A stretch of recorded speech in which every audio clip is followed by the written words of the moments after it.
ऐसा है, मैं कई मंडियों में गया हूँ और हर मंडी में यही हाल हुआ है। मंडी गेहूं से अटकी पड़ी है और लिफ्टिंग नहीं है।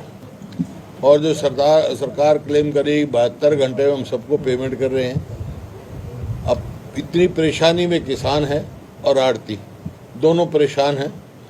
जैसे गेहूं की उन्होंने की कि भाई दाना को पिचक गया या लस्टर लॉस हो गया, उसकी इतनी कटौती होगी, कोई मायने नहीं इसका। ये जो हुआ है ये बेमौसमी बारिश से हुआ है, इसमें किसान का कोई कसूर नहीं है। और अब लिफ्टिंग नहीं हो रही, तो उसमें मैंने कहना है कि भाई एक तो 500 रुपया प्रति क्विंटल, क्योंकि बहुत नुकसान हुआ है किसान का, 500 रुपया प्रति क्विंटल तुरंत बोनस देना चाहिए सरकार को, किसान को गेहूं का। और जो ये कटौती कर रहे हैं, वैल्यू कट दे रहे हैं, इसमें वैल्यू कट में किसान या आड़ती पे नहीं जिम्मेवारी आनी चाहिए, ये सरकार को वहन करनी चाहिए। और तुरंत ये नहीं है भाई हमने चिट्ठी लिखी है जब तक हम वहन करेंगे, ये नहीं। ये आज सरकार की बिल्कुल क्लियर पॉलिसी होनी चाहिए, हम पूरा नुकसान जो है वहन करेंगे। और जिस तरह सरसों का जो क्लेम इनका है, MSP देते हैं, किसान को मजबूरी में डिस्ट्रेस सेल में जाना पड़ा। 5450 रुपये उसका MSP है, लेकिन उसको कभी 4500, 4600, किसी को 4400 रुपये, इस हिसाब से सरसों बिकी है। तो इस सरकार की पोल बिल्कुल, चाहे MSP के मामले में भी, और ये 72 घंटे की पेमेंट की जो बात है, ये भी बिल्कुल पोल खुल गई है और कोई भी इनका कामयाब नहीं है। हर वर्ग परेशान है इस बात से, जहाँ तक मंडियों का सवाल है। बाकी अभी मैं वहाँ गया था गोहाना मंडी में, वहाँ भी यही हाल था। किसी भी मंडी में जाओ यही हाल है। लिफ्टिंग की बड़ी अजीब कहानी है।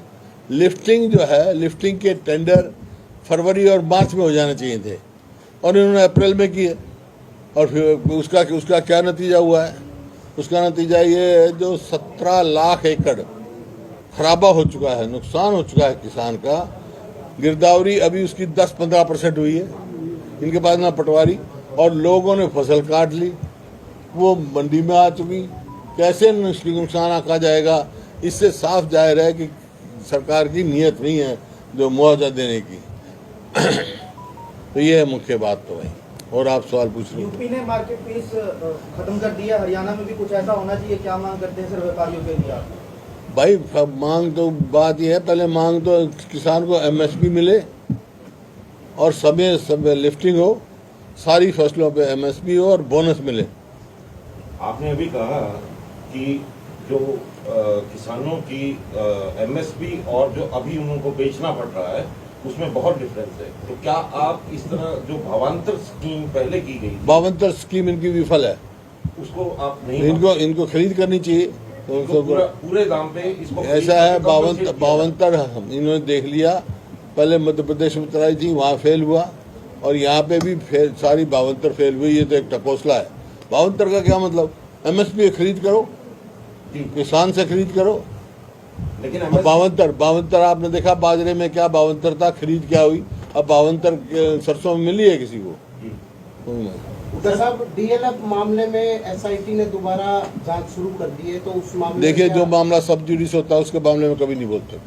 सर तलवंडी में 76 दिन से लोग बैठे धरने रोड को लेकर, तलवंडी राणा में, जैसे एयरपोर्ट वाला रोड है उनका, गांव में जो जाता था, रोड की मांग को लेकर 76 दिन से बैठे हैं। आप भी पहले 2 बार मुख्यमंत्री रहे हैं। सरकार की नीयत क्या, मनसा क्या लगता है? सरकार की नीयत ये है कि कोई भी रोड, ये है नहीं जैसे आन लोग एयर स्ट्रिप बढ़ाना। एक तो ये नंबर 1, आप ये बात सुनो, बिल्कुल गलत बयानी आई सरकार की तरफ से। मैंने उसके मंत्री की कई बार बयान पढ़ी है। अब ये अंतर्राष्ट्रीय एयरपोर्ट बन रहा है, ये केंद्र के मंत्री का लोकसभा में जवाब है, अंतर्राष्ट्रीय एयरपोर्ट नहीं है नंबर 1। नंबर 2, एयर स्ट्रिप बढ़ाने का फैसला, ये इसको अपग्रेड करने का फैसला जो है चौधरी अजीत सिंह के समय में, जब वो सिविल एविएशन के मिनिस्टर थे, उस समय हुआ था UPA की सरकार में, और इन्होंने 8 साल लगाए उसमें। और अब जब ये कह रहे हैं भाई रास्ता बंद होगा, रास्ते मतलब जो रास्ता कई किलोमीटर का फर्क पड़ जाएगा वहाँ के गांव के लोगों को, ये बेसिक असूल की बात है। जब कोई रास्ता बंद होता है उससे पहले ऑल्टरनेटिव रास्ता बनाया जाता है, फिर रास्ते की ओर जाया जाता है। इन्होंने ना तो ऑल्टरनेटिव रास्ता बताया, और जो सुझाव दे रहे हैं उसके साथ साथ ऑल्टरनेटिव रास्ता बन सकता है, उस सड़क तुरंत बनानी चाहिए इनको, उसके बाद कोई ऐसी कार्रवाई करनी चाहिए। और उसमें कई किस्म की बातें हैं, इस वास्ते हमने कहा था ये इसकी जो है गहराई से जांच होनी चाहिए, और हाई कोर्ट के जज के अंडर उसके इसकी जांच हो कि कोई और मामला तो नहीं है कि अपने स्वार्थ के लिए, अपने लाभ के लिए तो ऐसा किसानों को परेशानी तो नहीं की है। हुड्डा जी, आपके समय में कुछ परियोजनाएं शुरू हुई थी, जैसे परमाणु संयंत्र था, यात्रा बाकरे महर मासी रेल लाइन योजना थी, काफी लेट हो गई है सारे। जब तक मैं कहा सरकार, ये जो मौजूदा सरकार है, ये सरकार है नॉन परफॉर्मिंग सरकार। ये सरकार की बेसिक नीति है लुक बिजी डू नथिंग। बात बयान करेंगे, ये हो रहा है वो हो रहा है, लेकिन ग्राउंड में कुछ नहीं। हाँ, एक मामले में जो प्रदेश 2014 में प्रति व्यक्ति आय, प्रति व्यक्ति निवेश में पूरे देश में नंबर 1 था हरियाणा, आज किस चीज़ में नंबर 1 है?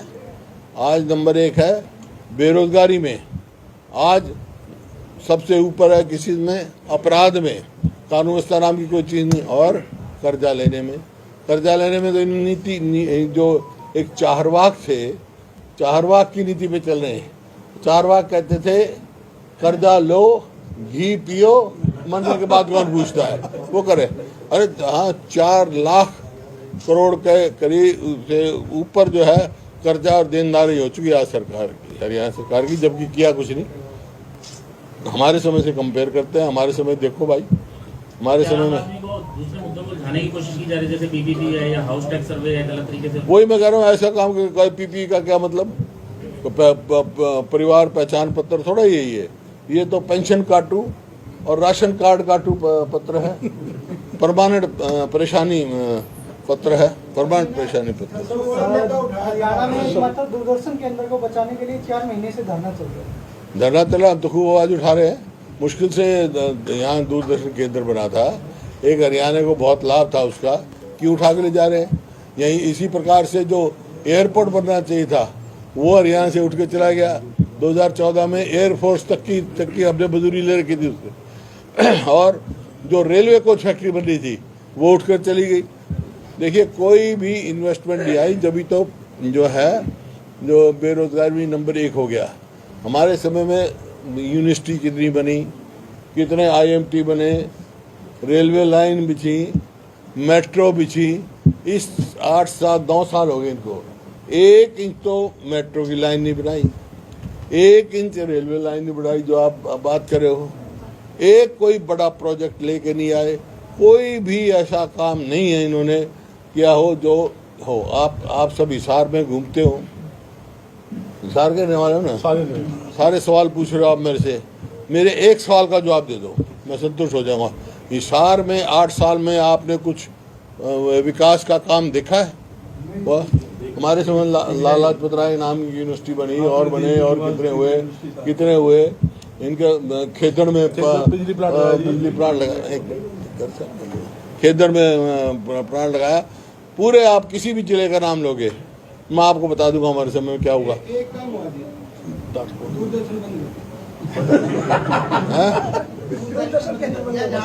नहीं, और भी काम हुआ है। जो हमारे समय में जो दिल्ली से सीधी रेलवे लाइन आनी थी मैम से आगे, वो वहीं की वहीं अटकी पड़ी है, तो बीन भी अखबार होगी थी। एक इंच रेलवे लाइन नहीं बनी थी।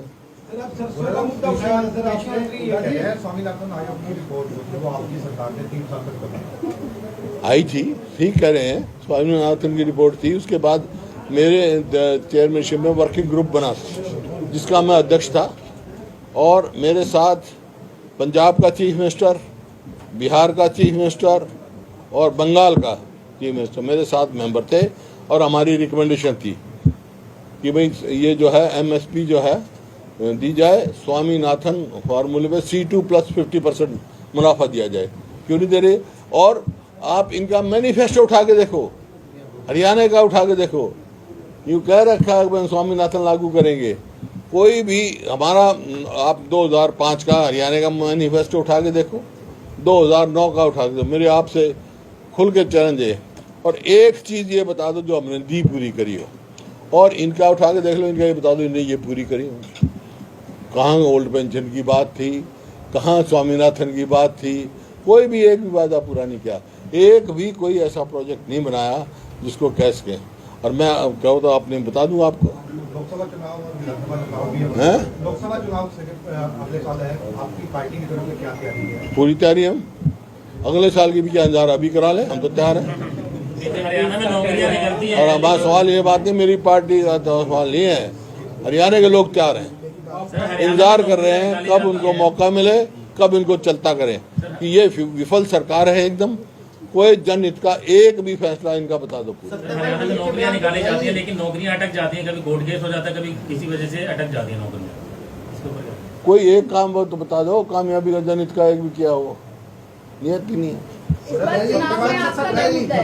दिग्विजय सिंह आपके ऊपर दोष डाल रहे हैं कि आपने सरकार बनाने के लिए उनके साथ हाथ कौन नहीं मिलाया। कौन दिग्विजय? मध्य प्रदेश के जो चीफ मिनिस्टर है वो मेरे मित्र हैं, वो वो कहते हैं मेरे आप मित्र। माने नहीं, मैं आप बता सरकार बना जो दें। दिग्विजय, आप जो मध्य प्रदेश के चीफ मिनिस्टर उनकी बात करें क्या? वो तो मेरे मित्र हैं। यहाँ बड़ा दिग्विजय चौटाला कौन कौन जिसकी हम गए थे ऐसा है जिसकी कोई राजनीतिक में स्थान ना हो तो उसका मैं मुनासिब नहीं सकता। लेकिन कोई ये कहे कि कोई मेरे पास आया था, सबको मालूम है, सबको मालूम है 2019 में जब चुनाव का नतीजा आया, ये आपके चैनल्स पे सब चला हुआ है, किसने क्या कहा कहाँ।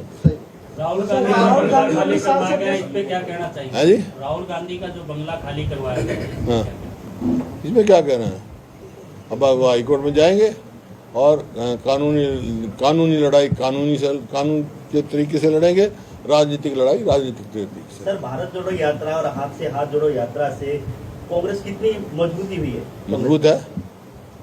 मजबूत है। आज आप स्वयं देख रहे हैं, जहाँ हम जाते हैं किस प्रकार से भीड़ उमड़ती है, चाहे सोनीपत का हो और भिवानी में देखना, हम विपक्ष आपके समक्ष करेंगे। इस बार चुनाव में आपके क्या प्रमुख मुद्दे रहेंगे?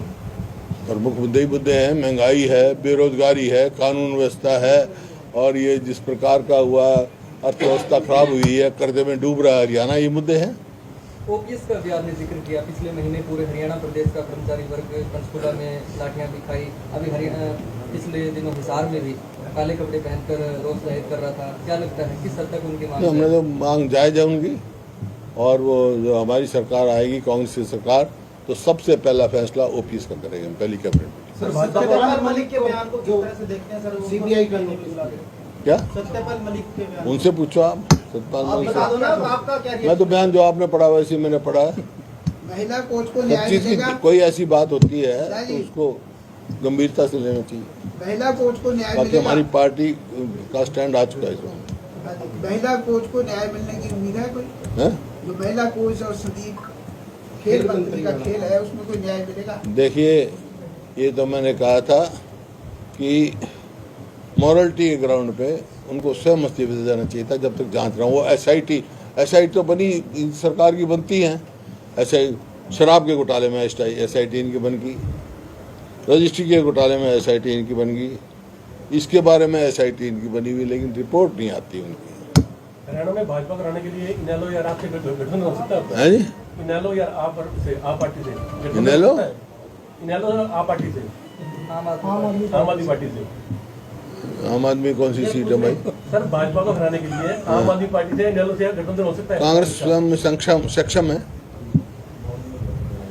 बीजेपी के नेताओं का कहना है कि लोकसभा और विधानसभा सीटों पे वो जो मजबूती से आएंगे, आपकी भी पेट बढ़ती जा रही, तो आप क्या कहना चाहेंगे? क्या बीजेपी नेताओं का कहना है कि लोकसभा और विधानसभा में मजबूती से आएंगे, आपकी भी पेट लगा। और वो क्या कह के हम भाग रहे हैं? हम तो आएंगे, कांग्रेस आएगी 2024 में, हरियाणा में कांग्रेस की सरकार बनेगी। खिलाड़ी थे जो वो दोबारा से धरने पे बैठ गए सर। तो ये तो मैंने कहा था, इस सवाल उठाया हुआ है, जिन खिलाड़ियों ने हमारा देश का, प्रदेश का ही नहीं, देश का दुनिया में नाम किया है, वो अगर इस धरने पे बैठे मजबूर हो रहे हैं तो कुछ दाल में काला है, इसको उनको न्याय मिलना चाहिए। नवीन के मुद्दे पर क्या कहेंगे? क्या मुद्दा? मेरे को पता नहीं क्या मुद्दा है। परिहार की जमीन लेके जो चल रहा है सर इसमें। परिहार नहीं, पैरावर। पहले पढ़ लो यार, फिर पैरावर गांव है और पैरावर गांव की जमीन हमने गॉड संस्थाओं को हमने कैबिनेट में दे रखी है। अब उसके ऊपर निर्णय नहीं जाना चाहिए, संस्था पे छोड़ देना चाहिए, जो संस्था करेगी संस्था को दे देना चाहिए। सर 2 मिनट मुझे हाँ?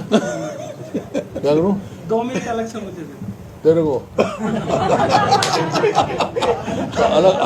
अलग से चाहिए, अलग से 2 मिनट चाहिए तो अपना कैमरा उठा, अलग कहीं जाऊंगा ना वहाँ नहीं तो सबको देना पड़ेगा। फिर डेयरी पे दिलेंगे, अभी डेयरी पे जाऊंगा, डेयरी पे बिहार की टिकट बदनदास गर्ग को मिलने जा रही है, तो आपका क्या कहना है कि यहाँ से उम्मीदवार टिकट का चुनाव तो आने दो। हमारी साफ नीति है कि कांग्रेस पार्टी की हमारी नीति है कि भाई हम टिकट उसकी सिफारिश करेंगे, वैसे तो हाईकमांड फैसला करती है, जो जीतने वाला होगा। उसमें आप जीतने वाले हो तो आपका भी नाम कर देंगे। और बोलो।